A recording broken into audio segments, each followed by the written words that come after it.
You know how I like to say, Facebook ads aren't magic, they're just math. Well, the curator is magic, because it's about to do all the math for you, spitting out the best posts for you to turn into ads for your strategy sequence.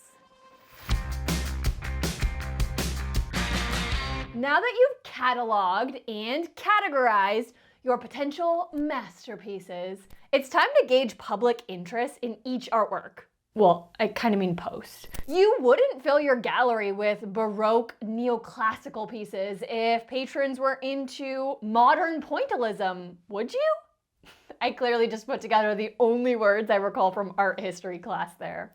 After analyzing hundreds of thousands of ad impressions, I discovered something that almost guarantees the final pieces you choose will be a success. I mean, I have the pattern detecting 60-second gate in my human design with my gift for logic, so naturally I'd discover this correlation. I'm just designed that way. Predicting public interest is as easy as looking at the data behind each organic post. Specifically, two distinct metrics. For commit and close posts, it's the click-through rate. For connect posts, it's the engagement rate.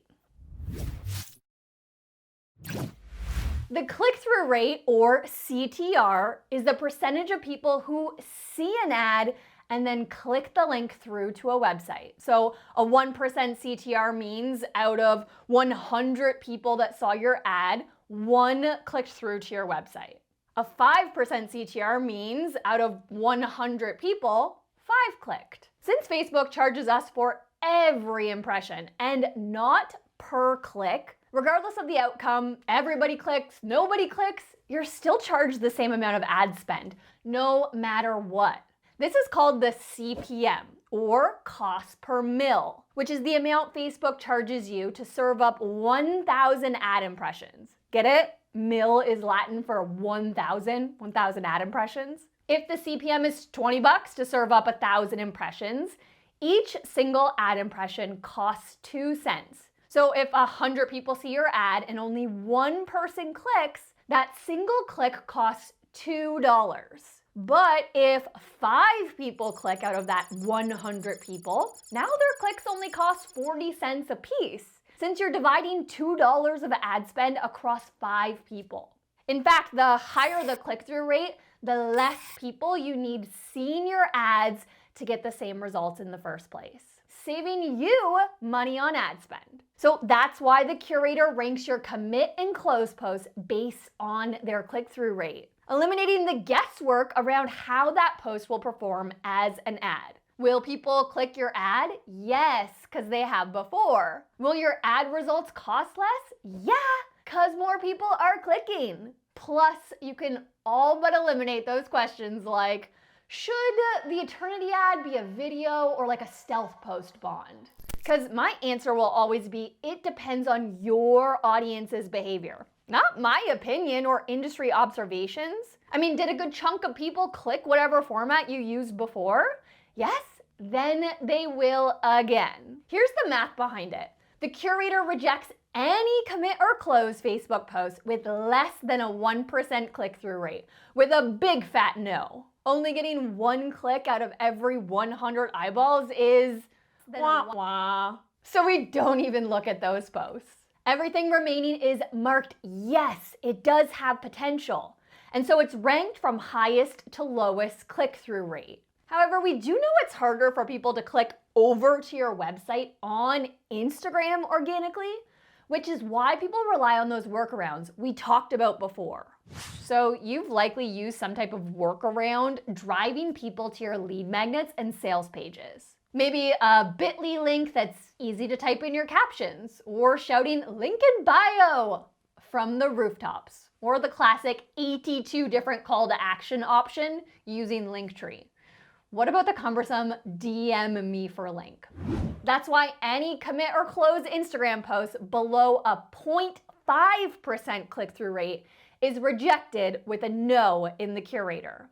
accounting for the overall difficulty of clicking links in those organic posts. Once your commit and close ads are ranked according to their click-through rate, we'll use this information to select your final ads in the next section.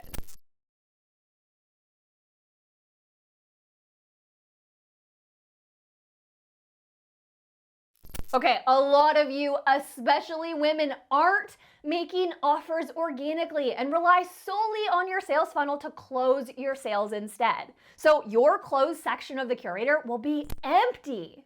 Hell, only 1% of my own content was close related when I first did the curator myself. That's one single post asking for the sale out of every 100. I mean, it's gut-wrenching. And it's not until I had the hard data right in front of me that I realized it either. So this is a rally cry for you to get out there and make more offers organically. I mean, your online course or membership site literally transforms people's lives. So shout that from the rooftop in your ad sequences and organically. Okay, now there's clearly no lack of inspiration for the connect sequence, with the majority of your organic content falling in this category. So for this phase, all that's left is to measure the engagement rate. The engagement rate is the percentage of people who see an ad and then interact with it, including reacting, commenting, sharing, clicking the link, or swiping a carousel.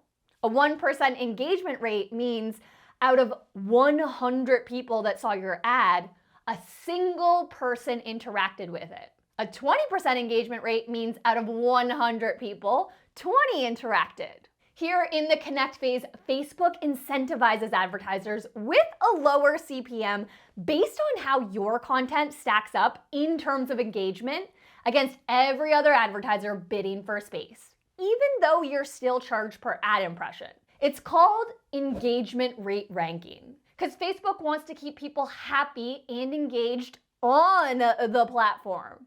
Because the more time people spend on Facebook scrolling and consuming content, the more ad inventory that they have to then sell. And the more inventory they have, the more money they make, making engagement rate a major factor in determining what your charge per ad impression.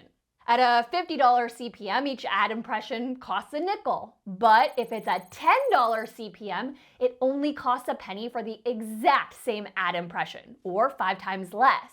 So that's why the curator ranks your connect ads based on their engagement rate, eliminating the guesswork around how that post will perform as an ad.